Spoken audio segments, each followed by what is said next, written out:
হচ্ছিল না। এভাবে গ্রাউন্ড লেভেলের সমস্ত লোকেদের আপনারা যে ইনফরমেশন নিচ্ছেন, তাদের কথা শুনছেন, আমরা যে কথা বলার জায়গা পেলাম, আমি অ্যাকচুয়ালি এটা বলার কাউকে জায়গা পাইনি।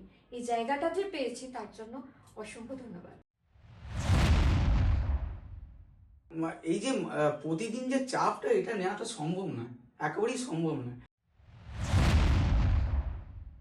গাইডলাইন তো রোজ এদের চেঞ্জ হচ্ছে।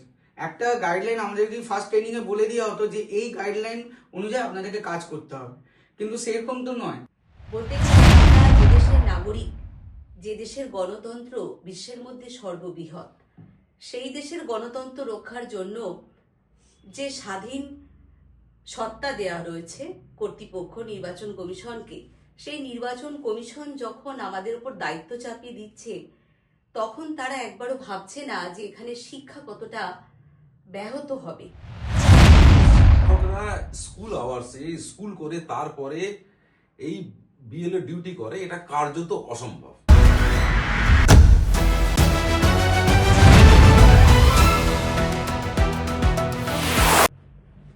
নমস্কার, আপনাদের সকলকে আজ বাংলা ডিজিটালে স্বাগত। আপনারা জানেন আমাদের অত্যন্ত জনপ্রিয় একটা অনুষ্ঠান রাজনীতি T20। আপনারা এই অনুষ্ঠানে সাধারণত রাজনৈতিক সেলিব্রিটিদের দেখতে অভ্যস্ত। আমরা আজকে অনুষ্ঠানটা একটু অন্যরকম করছি। সেটা হচ্ছে, আমরা জানি যে ভোটের দামামা বেজে গেছে। ক্রিকেট ম্যাচেতে যেরকম T20 খেলা আমরা দেখি, সেই খেলা রাজনীতির মাঠে পশ্চিমবঙ্গে শুরু হয়ে গেছে। এই মুহূর্তে T20 ম্যাচের সবচেয়ে হট ইস্যু হচ্ছে SIR সার, এবং এই SIR ইস্যু এখন সারা দেশ জুড়ে আলোড়ন সৃষ্টি করেছে। আচ্ছা, আমরা তো রোজ নানা রকম তর্ক বিতর্ক, রাজনৈতিক তরজা শুনছি, দেখছি। এবার আমরা যারা একেবারে গ্রাউন্ড ফিল্ডে, একেবারে তৃণমূল স্তরে এই ভোটার যে রিভিশনের কাজ, ভোটার তালিকা রিভিশনের যে কাজ, সেই কাজটা যারা করেছেন তাদের মুখোমুখি হব। আজকে আমার সামনে এই মুহূর্তে মুখোমুখি হচ্ছে আমি মৌমিতা শ্রীমানি, স্কুল টিচার। তাকে আপনাদের সঙ্গে পরিচয় করে দিই। একজন স্কুল শিক্ষিকা, তিনি আপনাদের কাছে তার কিছু অভিজ্ঞতার কথা শোনাবেন। আমি প্রথমেই মৌমিতাকে অনুরোধ করব যে আপনি এই যে কার্যক্রমের সঙ্গে যুক্ত হলে, এটা তো নিশ্চয়ই আপনার জীবনে এই ধরনের কার্যক্রমের সঙ্গে যুক্ত হওয়া প্রথম, এবং আপনার এক্সপিরিয়েন্সটা আমাদের একটু শেয়ার করুন। প্রথমে বলে রাখি, আমি একজন অ্যাসিস্ট্যান্ট টিচার। তো আমি 2024 সালে আমি একদম রিসেন্টলি জয়েন করেছি। তো আমার এর আগে ইলেকশন কমিশনের কাজ করার অভিজ্ঞতা নেই, এটা প্রথম। এবং আমি প্রথমে বিএলওর যে ডাক পেয়েছিলাম এমন নয়, আমি পরবর্তীতে সেকেন্ড ফেজে অ্যাডিশনাল বিএলও হিসেবে আমাকে জয়েন করানো হয়।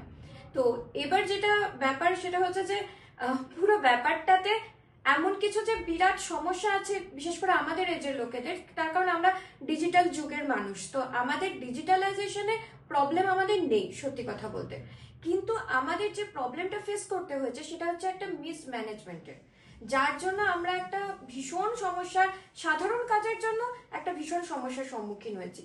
তো সেই জায়গাটা আমি একটু এক্সপ্লেন করতে চাই, যদি আমাকে। নিশ্চয়ই, হ্যাঁ, এটা হচ্ছে যে আমাকে যখন অ্যাপয়েন্টমেন্ট দেওয়া হলো, সেই অ্যাপয়েন্টমেন্টের কাগজ, আমি জানি না আমার আরেকজন বিএলও তো অলরেডি ছিলেন, তিনি কাজ করছিলেন, তাকে এবং আমার মাথার উপর সুপারভাইজার ছিলেন, তাকে পাঠানো হয়েছিল কিনা।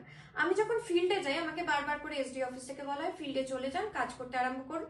এআরও স্যারও বলেন যে হ্যাঁ আপনি চলে যান, গিয়ে কাজ করতে আরম্ভ করুন। তা আমি যখন ফিল্ডে যাই, ওরা আমাকে দেখে অবাক হয়ে যায়, এবং তাদের বক্তব্য হচ্ছে যে আমার তো তোমাদের প্রয়োজন নেই, এদিকে কাজটাও এগোয়নি, তখনও অব্দি ফর্ম কালেক্ট হয়নি। আমাকে 2 সপ্তাহের একটা টেন্টেটিভ ডেট দেওয়া হয়, তার মধ্যে শেষ করার জন্য।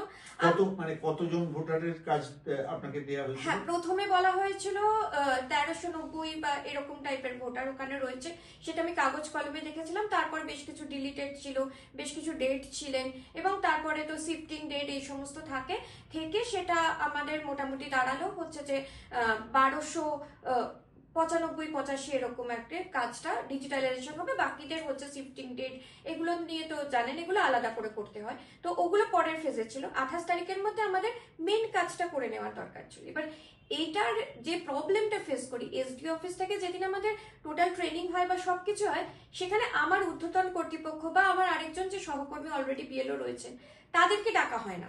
এবার আমি তাদের সাথে কোনো পরিচয় আমাকে করিয়ে দেওয়া হয় না, বা তারাও আমাকে দেখে চমকে উঠছেন, ভাবছেন তারা আমি যেন তাদের মানে কেন এসছি, আমার দরকার কি। বাট যিনি এক্সিস্টিং বিএলও তিনি আবার ইনসিকিউর ফিল করছেন, ভাবছেন যে আমি কাজটা করে উঠিনি বলে একে পাঠালো, তাহলে কি আমার কিছু ভুল হচ্ছে। সেখানে আমি ফর নাথিং একটা তরজার মধ্যে পড়ছি, কাজ কম তরজা বেশি। আচ্ছা, এটা একটা বড় কারণ কি আপনার মনে হয় যে সময়টা অত্যন্ত স্বল্প, মানে অত্যন্ত কম সময়ে একটা মানে ইমার্জেন্সি করে কাজটা করতে পাঠিয়েছে বলেই একটু বেশি মিসম্যানেজমেন্ট হচ্ছে? দেখুন, আমি যেটা ফেস করেছি, যেটা বললাম যে সময়টা কম বেশির থেকেও হচ্ছে টাইম ম্যানেজমেন্ট। এই যে ম্যানেজ করা ব্যাপারটা, সকলকে বসিয়ে যে এইভাবে এইভাবে করো তাহলে ম্যানেজ হবে কি না হবে, এই যে ব্যাপারটা করা, এইটা মানে মিসম্যানেজমেন্ট হয়েছে বলে টাইম তো নষ্ট হয়ে যাচ্ছে না। এবার আরো একটা বড় ব্যাপার যেটা, সেটা হচ্ছে যে আমার ফোনে ওটিপি আসবে না, ওটিপি আসবে ওনার ফোনে, যেহেতু উনি প্রথম বিয়ে।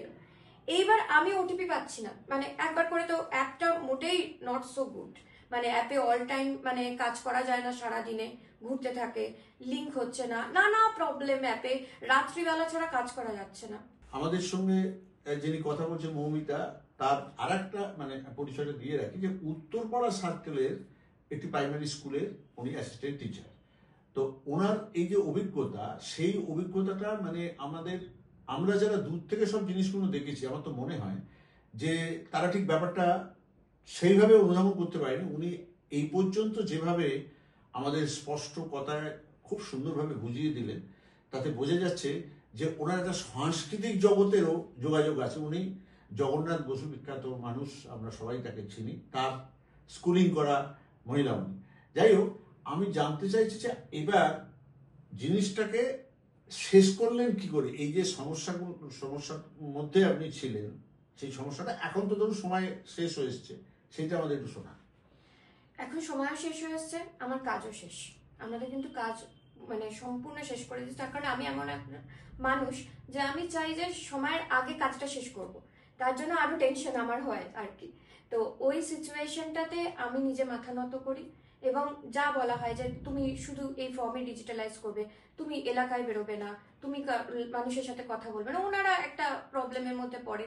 তা আমি সেই সব জিনিস মেনে নিই, এবং মেনে নিয়ে আর তারপরে তো বললাম পরবর্তী ক্ষেত্রে পরের সপ্তাহেতে এসডি অফিসও হস্তক্ষেপ করে, এবং আলটিমেটলি কাজটা যতটা সুষ্ঠুভাবে করা যায় আমার এন্ড থেকে আমি পুরোপুরি করে দিয়েছি। এর পরবর্তী নির্দেশের জন্য অপেক্ষা করছি। সেটা তাহলে টোটাল কত ভোটার? টোটাল পুরো মানে 1200। অ্যাকচুয়ালি আমি ডিজিটালাইজেশন করলাম 700, আমাকে বলা হলো যে 700ই করো, তার কারণ যারা 1% বা ওইগুলো ওই বিএলও 1 যিনি প্রথম বিএলও ছিলেন উনি করবেন। তা আমি বললাম ঠিক আছে, মানে যা বলছেন আমাকে, আমি ঠিক আছে ওকে, আমি আমার কোঅপারেশনটা করি, কারণ কি 700টাও করে দেওয়া মোর দ্যান 60%, তো ওটা করে দেওয়া কিন্তু দরকার। এই যে 700ই ধরুন আমি যেটা করেছেন, তার মধ্যে আপনি ডেট ভোটার বা না, এখানে ডেট ভোটারের ব্যাপার নেই, ডেট ভোটারগুলো আলাদা করে দেওয়া আছে, 700-র মধ্যে নেই। আচ্ছা, সেটা কত সংখ্যা আপনার কিছু আইডিয়া আছে? হ্যাঁ, অ্যাকচুয়ালি একটু দেখতে হবে, মোটামুটি অনেকগুলোই আছে, মানে প্রায় 30টা মতো ডেট ভোটার আছে, তারপরে শিফটিং আছে, কারো বিয়ে হয়ে চলে গেছে। শিফটিং কত হতে পারে? শিফটিং ওরকমই, মানে ওরকমই কাছাকাছি, অনেকটাই। মানে আচ্ছা, এই টোটাল মিলিয়ে প্রায় 100টা কমে যাচ্ছে আমাদের, এরকম আচ্ছা, ভাবে আচ্ছা। এরকম ভাবে কমেছে। মানে একটা হয় অ্যাকচুয়ালি সব পার্টেই, কিন্তু যদি কেউ না দেখায় তাহলে কিন্তু সেটা তার ভুল হবে, মানে ডেট ভোটার থাকে। আচ্ছা, এই যে সব এক্সপেরিয়েন্সটাই কি নেগেটিভ, না এর মধ্যে কিছু পজিটিভ জিনিস? পজিটিভ জিনিস আছে, সেটা হচ্ছে এক, এলাকার মানুষের সাথে আমি মিশে একদিনই যদিও পেরেছিলাম, আমি ভীষণ খুশি। ওনারা যেভাবে আমাকে গ্রহণ করেছেন, আমি খুব মজা করে কাজটা করছিলাম। যদি একটু ম্যানেজমেন্টের ঠিক হতো আমার সেটা খুব ভালো লাগতো। আর তারপরে হচ্ছে যে এসডিও অফিস থেকেও কিন্তু মানে কাজটা করার জন্য আমাকে যথেষ্ট মানে অ্যাপ্রিসিয়েট করা হয়, মৌখিক হলেও সেইটুকুই যথেষ্ট ছিল আমার কাছে। তো সেই ব্যাপারটা আর কি আমার কাছে ভালো লাগে, পজিটিভ মনে হয়েছে। এবং আমি চাই এই ধরনের কাজ আরো করতে, আরো সুষ্ঠুভাবে করতে, কিন্তু একটু যদি মানে ম্যানেজমেন্টটা ঠিক হয় তাহলে আমরা ব্যাপারটাকে ঠিকমতো এগিয়ে নিয়ে যেতে পারি। কি হয়, নির্দেশনাটা ঠিকমতো আমরা বুঝে উঠতে পারছি না, তো আমরা কোনোদিন নষ্ট করে ফেললাম, তাহলে কি হচ্ছে এবার পরে সেই দিনের কাজটা চেপে যাচ্ছে, এবার যখন চেপে যাচ্ছে তখন পাগল পাগল লাগছে। এইটাই হচ্ছে ব্যাপার। টাইম ম্যানেজমেন্টের প্রবলেমের জন্য এত সমস্যা হচ্ছে, যিনি মানে খুব দুঃখের সঙ্গে, মানে আমি চাইও না এরকম কারোর হোক, যদি সে কেউ সেরকম প্রবলেমে পড়ে আমাকে বলতে পারেন, যদি আমি কোনোভাবে হেল্প করতে পারি। আমার এলাকার যদি কারোর এরকম প্রবলেম হয়ে যায় যে তার একদম এন্ড অবস্থা, তো অবভিয়াসলি আমি এটা চাই না। তো এইরকম যাদের হচ্ছে তারা আসলে হেল্পলেস হয়ে পড়ছে। কি হচ্ছে, 2-3 দিন নষ্ট হয়ে যাচ্ছে, তো এবার পুরো কাজটা জমে যাচ্ছে। পার ডে আমি যদি 50টা করেও তুলতে থাকতাম তাহলে আমার কিন্তু চাপ হতো না, কিন্তু হচ্ছে কি আমার কাজটা জমে যাচ্ছে মিসম্যানেজমেন্টের জন্য। এবার যখন আসছে একদিনে 500, ইম্পসিবল। এবার অ্যাপ কাজ করছে না, এরকম হয়েছে কিন্তু 1.5 দিন আমাদের অ্যাপ কাজ করেনি, অ্যাপ কাজ করছে না। এবার আপনার তখন প্যানিকটা কেমন হবে, কনস্ট্যান্টলি আপনাকে মেসেজ করছে। এবার এরপরে কি হবে, এখন যদিও ডেটটা বাড়ানো হলো বলে আমরা রিল্যাক্স হয়ে গেলাম, কিন্তু যদি বাড়ানো না হতো 4 তারিখে অ্যাপ লক হয়ে যাবে, হোয়াট ক্যান আই ডু। মানে এই যে একটা অ্যাংজাইটি তৈরি হয়ে যাচ্ছে, এই অ্যাংজাইটিটা খুব মুশকিল। আর আমার ক্ষেত্রেও যেটা, যখন মিসম্যানেজমেন্ট হয়েছিল, যখন আমার হাতের বাইরে চলে যাচ্ছে, ওনারা আমাকে দোষী করছে, আমি তো ভাবছি এখানে যা যা প্রবলেম হবে সবকিছুর জন্য কি আমি দোষী? এনারা একটা টিম করে কাজ করছিলেন, আমি মাঝখানে ঢুকে গেছি, আমি তো ইচ্ছে করে যাইনি, আমাকে বলা হয়েছে। এবার আমি কি তাহলে দোষী হয়ে যাব? ওনারা কি আমার ওপর সমস্ত কিছু প্রবলেম হলে আমার ওপর দোষ দিয়ে দেবেন?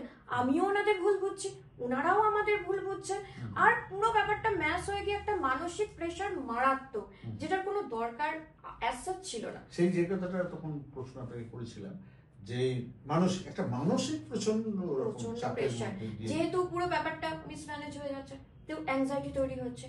এবার কি হবে, তাহলে কি আমার দোষ হয়ে যাবে? বা ইলেকশন কমিশনের কাজ, ভেতর ভেতর এটাও টেনশন হচ্ছে, তাহলে কি মানে মানে এটা কি আমি কোনো আইন অমান্য করে ফেলার মতো কোনো অপরাধ করে ফেলছি?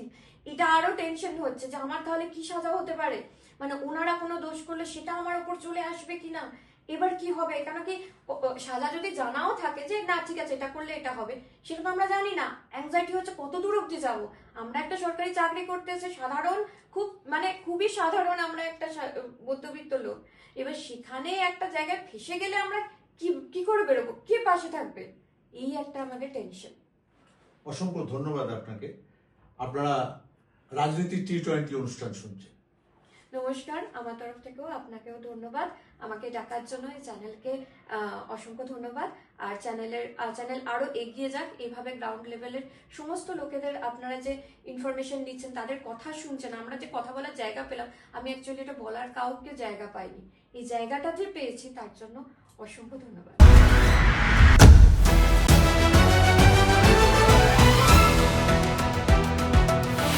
আপনারা জানেন আমাদের ভীষণ আকর্ষণীয় অনুষ্ঠান আজ বাংলা ডিজিটালে এই রাজনীতি T20। আমরা এই অনুষ্ঠানে একটু অন্যরকম, মানে সেলিব্রিটি অতিথিদের না এনে আমরা যাদের এনেছি তারা কিন্তু এখন সেলিব্রিটি। কারণ আমরা সবাই জানি সার নিয়ে এই যে আপনার ভোটার লিস্ট স্পেশাল রিভিশন হচ্ছে, সেটা নিয়ে সারা রাজ্য কেন সারা দেশে চর্চা চলছে। এই চর্চার যে বিষয়টা নিয়ে হচ্ছে, সেই বিষয়টা যারা যারা একদম ডাউন স্টেয়ারে গিয়ে একদম তৃণমূল স্তরে কাজ করছেন, সেই বিএলওরা আমাদের আজকের এই অনুষ্ঠানের অতিথি। আপনি আপনার পরিচয় বলুন, আমি ওনাকেই বলছি ওনার পরিচয় আপনাদেরকে দিতে।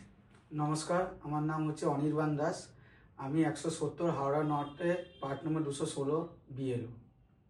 এবার প্রশ্নে আসি, এই যে বিএলওদের কাজকর্ম একটা বিরাট মানে বিতর্কে তৈরি করেছে, যে তারা অনেকেই অত্যন্ত ফ্রাস্ট্রেটেড। একটা হচ্ছে সময়, একটা অল্প সময় তাদের উপরে একটা প্রচন্ড চাপ সৃষ্টি হয়েছে কাজের, এবং তারপরেও এত মানে পর পর প্রশাসন মানে নির্বাচন কমিশনের যে প্রশাসন, সেই প্রশাসন চাপ সৃষ্টি করছে যে কাজটা, যদিও আপনাদের কাজ শেষ হয়ে গিয়েছে, কিন্তু সেই যে চাপের মধ্যে কাজ করা, তার অভিজ্ঞতাটা আপনার কাছে শুনতে চাই। প্রথমে তো বলি যে এটা আমাদেরকে এতটাই চাপ দিয়ে করানো হয়েছে, মানে রীতিমতন আমরা অসুস্থ হয়ে গেছি। আর প্রথমে ইলেকশন কমিশন আমাদেরকে ফার্স্ট ট্রেনিংয়ে বলেছিল যে শুধু আমাদেরকে ডিস্ট্রিবিউশন করতে হবে আর কালেকশন করতে হবে, কিন্তু তারপরে আমাদেরকে বলা হলো যে আপলোডিংটাও করতে হবে। এবার আমরা সকাল থেকে ফিল্ডে আছি, ফিল্ডে থেকে আমরা ফর্ম দিয়েছি, কালেক্ট করেছি। এবার রাত্রিবেলা যখন আপলোড করতে বসছি তখন সার্ভার এতই ডাউন, আপলোডিংও হচ্ছে না ভালো করে। আর এদিক থেকে আমাদের উপর থেকে প্রেসার আসছে, ইআরও থেকে প্রেসার আসছে যে আপনারা রোজ 80টা ফর্ম আপলোড করুন, 100টা ফর্ম আপলোড করুন, 120টা ফর্ম আপলোড করুন। তাহলে সার্ভার যদি ডাউন থাকে তা আমরা ওটা আপলোডিংটা করবো কিভাবে? আবার নেক্সট ডে আমরা ফিল্ডে যাচ্ছি। এই চাপটা মানে ভীষণভাবে আমাদেরকে মানসিক চাপ দেওয়া হয়েছে। আচ্ছা, এইটা কি মনে হয় যে এই যে কাজটা, যে টাস্কটা দেওয়া হয়েছে, যে ভোটার লিস্ট নির্ভুলভাবে তৈরি করা, এটা কি সময়টা আর একটু বেশি পেলে? অবশ্যই সময়টা বেশি পেলে কাজটা আরো ভালো হতো। হ্যাঁ, কেন কি তাড়াহুড়োর কাজ খুব একটা ভালো হয় না। হ্যাঁ, আমাদের সময়টাকে যদি আরো বেশি পেতাম আমরা, তাহলে এই কাজটা হয়তো আরো ভালো করে করতে পারতাম। আচ্ছা, এবার কাজ করতে গিয়ে এই যে ভোটারদের মুখোমুখি হয়েছেন, সেখানে ভোটারদের কাছ থেকে কি ধরনের সমস্যার মুখোমুখি হয়েছেন? ভোটারদের কাছে যেমন যেমন পার্টি বেশিরভাগই নন বেঙ্গলি ভোটার। ওইখানে এখন যেমন আমার এখনো 100, আপনি টোটাল কত ভোটার আপনার এতে ছিল? আমার পার্টি আছে 672টা ভোটার। আর 672টার মধ্যে বেশিরভাগ সংখ্যাই নন বেঙ্গলি। আর ওনাদের এখন সব বিয়ের সিজন শুরু হয়েছে, সব কে বিহারে গেছে, কে ইউপিতে গেছে। যেমন আমার ওখানে একটা 58 নম্বর বিল্ডিং আছে, ওইখান থেকে এখনো আমার ফর্ম পাওয়া কিছু এখনো বাকি আছে। এবার আমাকে কালকে হঠাৎ করে অফিস থেকে বলা হয়েছে যে আপনি সব অ্যাবসেন্ট করে দিন, জিরো করে দিন। আমি বললাম যে আমি যদি অ্যাবসেন্ট জিরো করে দিই তাহলে ওই ভোটাররা যখন ফিরবে, কেন কি ওখানে আমাকে বিএলএ বলছে যে এরা ফিরবে, ফিরে আপনাকে ফর্মটা দেবে, তখন আমি কি করব? মানে আপনাদের কাজ, এটা তো প্রথম হচ্ছে থ্যাঙ্কলেস জব, কারণ যে অমানসিক পরিশ্রম করতে হয়েছে সেটা একটা দিক। আর একটা দিক হচ্ছে যে ভোটারদের কাছেও যে আপনি খুব একটা স্বচ্ছ থাকতে পারছেন, এই যদি এই ভোটাররাই এসে বলে, সেটা তো সব মিটে যাবার পরে তারা হয়তো আসবে। হ্যাঁ, তো সব মিটে মনে করুন যে ওরা আমি অ্যাবসেন্ট যদি করে দিই, তারপরে যদি ভোটারটা আসে, তখন আমি তাকে কি জবাব দেবো? তখন আমার কাছে কোনো জবাব থাকবে না। কারণ কি একবার যদি আমি অ্যাবসেন্ট মার্ক করে দিই তাহলে ওই ফর্মটা আপলোড করা যাবে না। বুঝতে পেরেছি। না, এবারে আপনার কি মনে হয় যে ম্যানেজমেন্টটাও খুব নড়বড়ে? অবশ্যই ম্যানেজমেন্ট তো নড়বড়ে। আর আমার মনে হয় ইলেকশন কমিশন উইদাউট প্ল্যানিং এই কাজটা করছে, মানে কোনো প্ল্যানিং নেই। আর আমি জানি না কেন ইলেকশন কমিশন এত তাড়াহুড়োর মধ্যে কাজটা করাতে চাইছে, কি উদ্দেশ্য আছে এটা আমি বলতে পারছি না, কিন্তু এত তাড়াহুড়ো করে কাজটা করাটা উচিত নয়। এবং এখানে নির্ভুল ভোটার লিস্ট তৈরি হওয়া মুশকিল আছে। অবশ্যই মুশকিল আছে। কেন কি একটা মানে ভোটার হয়তো বাইরে চিকিৎসার জন্য গেছে, সেটা তো জানি না স্যার মানে কবে ডেট আছে, সেটা তো চিকিৎসার জন্য হয়তো ভেলোরে গেছে। হ্যাঁ, সেখান থেকেও মানে ও যে ফিরে এসে যখন ফর্মটা জমা দেবে, সেটাও তো করতে সময় লাগবে। আচ্ছা, এই যে আপনাদের এই ভোটার তালিকা কাজ করতে গিয়ে অনেকে অসুস্থ হয়ে পড়ছে, এমনকি মৃত্যু পর্যন্ত হয়েছে, আত্মহত্যা পর্যন্ত হয়েছে, এটা কি, কেন এটা হচ্ছে, কেন এটা হচ্ছে? এই যে প্রতিদিন যে চাপটা, এটা নেওয়াটা সম্ভব নয়, একেবারেই সম্ভব নয়। আর আমরা হচ্ছে স্কুল টিচার। হ্যাঁ, স্কুলে যাচ্ছি, স্কুলেও ডিউটি করছি, স্কুলে ডিউটির পর ফিল্ড ডিউটি করছি, ফিল্ড ডিউটির পর আর সব থেকে বড় কথা, ইলেকশন কমিশনে প্রতিদিন নতুন নতুন করে গাইডলাইন আসছে। আর বিএলও অ্যাপ যে কতবার আপডেট হচ্ছে, আমার তো নিজেই মনে নেই যে আগে কি ট্যাব ছিল, এখন কি আবার ট্যাব জুড়েছে। মানে প্রতিদিন আপডেট হচ্ছে, কি নতুন আসছে। হ্যাঁ, আর গাইডলাইন তো রোজ এদের চেঞ্জ হচ্ছে। একটা গাইডলাইন আমাদেরকে ফার্স্ট ট্রেনিংয়ে বলে দেওয়া হতো যে এই গাইডলাইন অনুযায়ী আপনাদেরকে কাজ করতে হবে, কিন্তু সেরকম তো নয়। হ্যাঁ, মানে কি ওরা একটার পর একটা নতুন নির্দেশ আসছে, গাইডলাইন আসছে, আমাদেরকে সেভাবে কাজ করতে বলছে। হ্যাঁ, সেটার জন্য আমার তো অ্যাকচুয়ালি তো কোনো প্রিপারেশন দেওয়ার টাইমই দিচ্ছে না। ঠিক ঠিক ঠিক।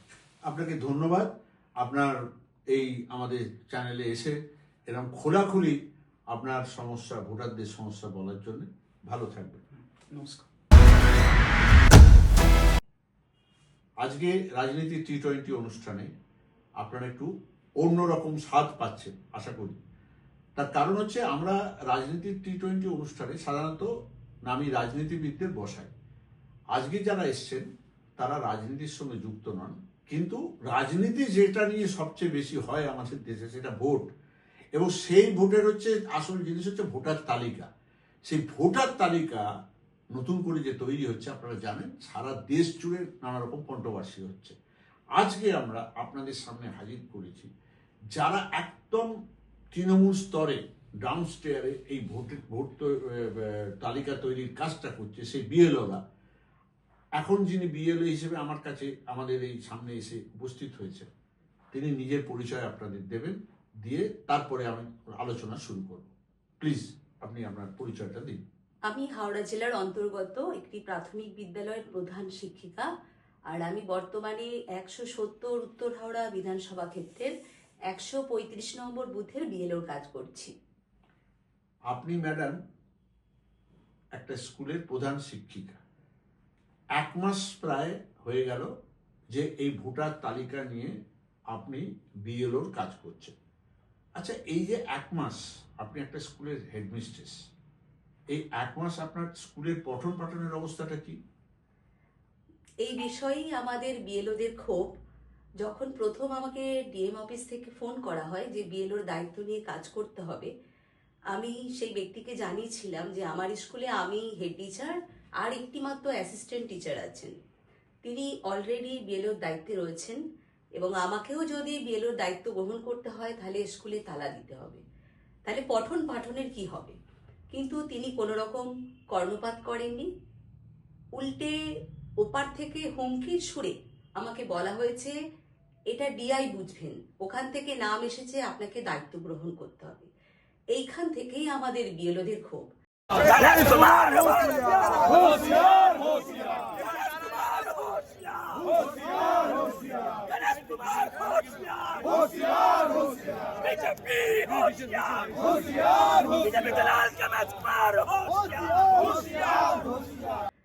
বলতে গেলে আমরা যে দেশের নাগরিক, যে দেশের গণতন্ত্র বিশ্বের মধ্যে সর্ববৃহৎ, সেই দেশের গণতন্ত্র রক্ষার জন্য যে স্বাধীন সত্তা দেওয়া রয়েছে কর্তৃপক্ষ নির্বাচন কমিশনকে, সেই নির্বাচন কমিশন যখন আমাদের উপর দায়িত্ব চাপিয়ে দিচ্ছে, তখন তারা একবারও ভাবছে না যে এখানে শিক্ষা কতটা ব্যাহত হবে, এবং এই যে অল্প দিনের মধ্যে আমাদের সুষ্ঠুভাবে এই যে বৃহৎ কাজটা সম্পাদন করতে গেলে তা সুষ্ঠুভাবে সম্পাদিত করা সম্ভব নয়, এ বিষয়ে কেন যে নির্বাচন কমিশন ভাবছে না, এটাই আমাদের শিক্ষক সমাজের প্রশ্ন। 1 মাসে আপনি স্কুল করতে পারলেন? স্কুল চললো না, একদম প্রথম দিকে প্রায় 20 দিন আমি স্কুল করার আগে যে অমানসিক পরিশ্রম করেছি, সকালবেলা উঠে, আমি যেহেতু একটি মহিলা, আমাকে পরিবারের সকলের মুখের অন্ন যোগান দিয়ে সকাল 8টার মধ্যে আমার যে ফিল্ড, আমার বাড়ি থেকে কর্মস্থল থেকে বহু দূরে, আমাকে সেখানে পৌঁছে গিয়ে সকাল 8টা থেকে 10:30 পর্যন্ত ফিল্ডের ওয়ার্ক করে না স্নান করে আমাকে নিজের স্কুলে যেতে হয়েছে। স্কুল করে আমি 3:45টার সময় বাড়িতে পৌঁছে সেখানে খেয়ে দিয়ে আবার বেরিয়ে গেছি। আপনার এখতিয়ারে কত ভোটার ছিলেন? আমার এখতিয়ারে 823টা ভোটার ছিল, তার মধ্যে 135 আনকালেক্টেবল হয়েছে, এবং এখনো প্রচুর কাজ বাকি রয়েছে।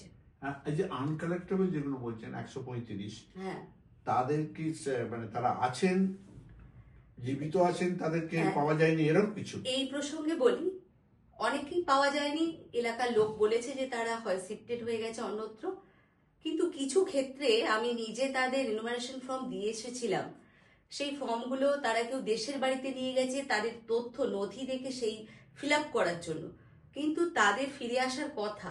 তারই আগে ইয়ারও এবং সুপারভাইজার আমাকে নির্দেশ দিলেন যে আর ওয়েট করা যাবে না। এটা সম্ভবত 22 তারিখ রাত্রে আমি এরকম ইনফরমেশন পেয়েছিলাম যে 25 তারিখের মধ্যে তাদেরকে ডেট দেখিয়ে দিতে হবে বা শিফটেড দেখিয়ে দিতে হবে। তো এটাই আমার রাষ্ট্রের কাছে প্রশ্ন, নির্বাচন কমিশনের কাছে প্রশ্ন, যে আমরা যারা মানুষ গড়ার কারিগর, তাদের কাছে সমাজ গড়ার দায়িত্ব আমাদের কাঁধে তোমরা যখন দিয়েছো, তখন দেশের নাগরিকত্ব হরণ আমরা করতে পারি না। আমরা তো নাগরিকের অধিকার রক্ষার জন্য দেশবাসীকে দেশে রাখার কাজে নেমেছি। কিন্তু সেক্ষেত্রে যখন বলপূর্বক আমাদের বলা হচ্ছে এই রাতের মধ্যে তোমাকে এদেরকে শিফটেড দেখিয়ে দিতে হবে, এটা আমার কাছে দেশের নাগরিক হিসাবে বড় বেদনার লেগেছে। তার মানে এই টোটাল যে সিস্টেমটা আপনার ভোটার তালিকা নিয়ে ইলেকশন কমিশন করেছে, এই সিস্টেমটা তো দেখা যাচ্ছে একটা প্রহসন, মানে এত কম সময়, প্লাস এই যে আপনি যেটা বলছেন অধিকার, মানুষের প্রত্যেকটা একটা গণতান্ত্রিক দেশে প্রত্যেকটা মানুষের গণতান্ত্রিক অধিকার হচ্ছে ভোটদান, ভোটার তালিকায় নাম থাকা, এবং সে জেনুইন দেশে নাগরিক তার ভোটার তালিকায় নাম থাকা উচিত। কিন্তু যে গ্রাউন্ডে সেটা বাদ দিতে বলছে, সেটা বলছে তো মেনে নেওয়া যায় না। এর সঙ্গে রয়েছে অ্যাপের প্রবলেম। যে অ্যাপে আমাদের কাজ হচ্ছে, আমার নিজের একটি জেনুইন ভোটার, তার 2002 নাম আছে, আমি দেখতে পাচ্ছি। যখন সেটা আপলোড করতে গেলাম, আপলোড করতে গিয়ে দেখছি সেটা অলরেডি ম্যাপড হয়ে গেছে, বালির এক বিএলও তাকে ম্যাপ করে ফেলেছে, এবং তাকে আমি এখনো পর্যন্ত মুক্ত করতে পারিনি। তাকে এদিকে আমার ইয়ারও এবং আমার সুপারভাইজারের চাপে আমাকে শিফটেড দেখিয়ে দিতে হয়েছে। এই যে প্রবলেমগুলো, তারই প্রতিবাদে আমরা বিএলওরা বিক্ষোভ করতে বাধ্য হচ্ছি। শুধুমাত্র আমাদের কথা ভেবে নয়, আমার দেশের নাগরিকের কথাটাও আমাদেরকে মানে চিন্তিত করে তুলছে। আর তার সঙ্গে এত প্রেসার, রাত জেগে দিন জেগে কাজ তুলছে। সেটা আসছি। আচ্ছা, এই যে আপনি বলছেন যে রাত জাগতে হচ্ছে, টেনশন হচ্ছে, এই যে অনেকগুলো ঘটনা ঘটেছে, অসুস্থ হয়ে পড়া, আত্মহত্যা, মৃত্যু সব হয়েছে, তা এইগুলোর জন্য আপনারা কাকে দায়ী করছেন? কিসের জন্য এইগুলো হলো বলে আপনারা মনে করছেন? এর জন্য অবশ্যই ভাবো নির্বাচন কমিশনের এই যে দ্রুত কাজ শেষ করার জন্য যে প্রচেষ্টা এবং যে চাপ, আর একটা হচ্ছে অপরিকল্পিত চিন্তা ভাবনা। কারণ আমরা তবু টিচার পারছি, অঙ্গনওয়াড়ি থেকে যে সমস্ত কর্মীদের নেওয়া হয়েছে, এমনকি প্যারা টিচার, তাদেরও কাজের প্রেশারটা অনেকটা কম, তারা প্রতিনিয়ত যে কাজে অভ্যস্ত। তো সেই জায়গায় দাঁড়িয়ে আমরা যারা দিনরাত এক করেও কাজ তুলতে পারছি না, ব্যর্থ হচ্ছি, সেই জন্যই টেনশনে আমাদের রাত জাগতেও হচ্ছে। সেই জায়গায় দাঁড়িয়ে অঙ্গনওয়াড়ি কর্মীদের কিভাবে নিযুক্ত করলো, যেখানে দেশের নাগরিকদের তথ্য প্রমাণে ভুল হয়ে যেতে পারে, এই জায়গাগুলো নির্বাচন কমিশনের মনে হয় আরো দীর্ঘ সময়, দীর্ঘ মেয়াদী পরিকল্পনার সাথে অন্তত 6 মাস ধরে যদি এই কাজ সম্পাদন হতো, তাহলে হয়তো ঠিক হতো। এবং এই যে মানসিক যন্ত্রণা, সেটা একদম কমপ্লিটলি কাজের জন্যই এটাকে যে বলছে যে না মানসিক যন্ত্রণা, তার কোনো অসুখ ছিল, সেই অসুখ থেকে হয়তো হয়েছে বলছে, কিন্তু তার চেয়ে বড় কথা হচ্ছে সত্যিকারই একটা আপনি নিজে কাজ করেছেন, করে বুঝতে পেরেছেন একটা মানসিক যন্ত্রণার মধ্যে দিয়ে যেতে হয়েছে। কিন্তু আবার সেই যে প্রশ্ন দিয়ে শুরু করেছিলাম সেখানে শেষ করব, যে তাহলে আপনার এই স্কুলের 1 মাসে যে পঠন পাঠন, সেটা কার্যত মানে আপনার যে দায়িত্বটা স্কুলে, সেটা আপনি পালন করতে পারেননি। সেটা পালন করতে আমি একসময় পুরো ব্যর্থ হয়ে পড়েছিলাম। তখন আমি ইয়ারোকে জানিয়েছিলাম আমি কিছুতেই আমার কাজ নির্দিষ্ট সময়ের মধ্যে সম্পন্ন করতে পারবো না। তখন তিনি তার জন্য আমাদের হাওড়া ডিস্ট্রিক্ট কাউন্সিলের চেয়ারম্যান মাননীয় কৃষ্ণ ঘোষ মহাশয়কে ফোন করেন, এবং তিনি খুব দ্রুততার সঙ্গে আমার স্কুলে একটি ডেপুটেড টিচারের ব্যবস্থা করেন। বর্তমানে সেই ডেপুটেড টিচার আমার স্কুলের দায়িত্বে রয়েছে, তাই আমি কাজটা একটু ভালোভাবে করতে পারছি। ধন্যবাদ আপনাকে আমাদের এই অনুষ্ঠানে অংশ নেওয়ার জন্য। আপনাকেও ধন্যবাদ। আপনারা রাজনীতি T20 আজ বাংলা ডিজিটালে দেখছেন। এবারে আমাদের নতুন স্বাদের অনুষ্ঠান হচ্ছে, এবং সেই অনুষ্ঠানটা আমার মনে হয় যে আপনাদের সকলকেই আকর্ষণ করবে, কারণ এই যে ইস্যুটা নিয়ে আমরা আলোচনা করছি তার সঙ্গে আমরা সবাই, সমস্ত নাগরিক যারা ভোটার তারা যুক্ত। সেটা হচ্ছে SIR। SIR-এ আমরা এর আগে শোনালাম আপনাদের যে BLO যারা ফিল্ডে কাজ করেছেন তাদের অভিজ্ঞতা, এই গত 1 মাস ধরে যেটা চলছে তার অভিজ্ঞতা তারা একদম খোলাখুলি আমাদের বলেছে। আমি জানি না কোনো ডিজিটাল বা কোনো টিভি চ্যানেল এই ধরনের অনুষ্ঠান করেছে কিনা। এইবার এই অনুষ্ঠানে আপনাদের সামনে অতিথি হিসেবে আমরা যাকে হাজির করছি, তিনি হচ্ছেন হাওড়া জেলা প্রাথমিক বিদ্যালয় সংসদের চেয়ারম্যান কৃষ্ণ ঘোষ। কৃষ্ণবাবুকে প্রথমেই আমি যেটা প্রশ্ন করব, জানতে চাইব, সেটা হচ্ছে আপনি হাওড়া জেলার প্রাথমিক শিক্ষক শিক্ষিকা যারা আছেন তাদের দায়িত্ব, তাদের কাজের তদারকি, তাদের ভালো মন্দ, তাদের সুখ দুঃখ সেসব দেখার কাজ আপনার। তা এই যে 1 মাস ধরে মূলত, আচ্ছা আপনার জেলায় প্রথম বলুন কতজন প্রাথমিক শিক্ষক শিক্ষিকাকে এই কাজে নিযুক্ত করা আমার হয়েছে? জেলার প্রায় 60% টিচার, প্রায় 6,000 শিক্ষক শিক্ষিকা যারা এই বিএলও কাজে নিযুক্ত। এবার ধরুন 1 মাস ধরে এই পর্বটা চললো, এই পর্বে শিক্ষক শিক্ষিকাদের কাজ নিয়ে তাদের যে মূল কাজটা হচ্ছে ছাত্রছাত্রীদের পড়ানো, সেই কাজটা কিভাবে হচ্ছিল, কতটা ব্যাহত হয়েছিল আপনি একটু বলুন। এটাই এই বিষয়টা নিয়ে আমরা ভীষণ চিন্তিত।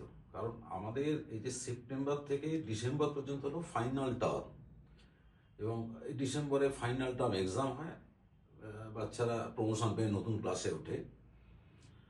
তো এর মধ্যে পুজোর একটা ছুটি থাকে, এবং ঠিক যে সময় স্কুলে পড়াশোনা হওয়ার সময়, ঠিক ফাইনাল টার্মের পুজোর ছুটির পর ঠিক সেই সময় থেকে আমাদের প্রায় 60% টিচার্স এই বিএলওর কাজে নিযুক্ত হয়ে গেল।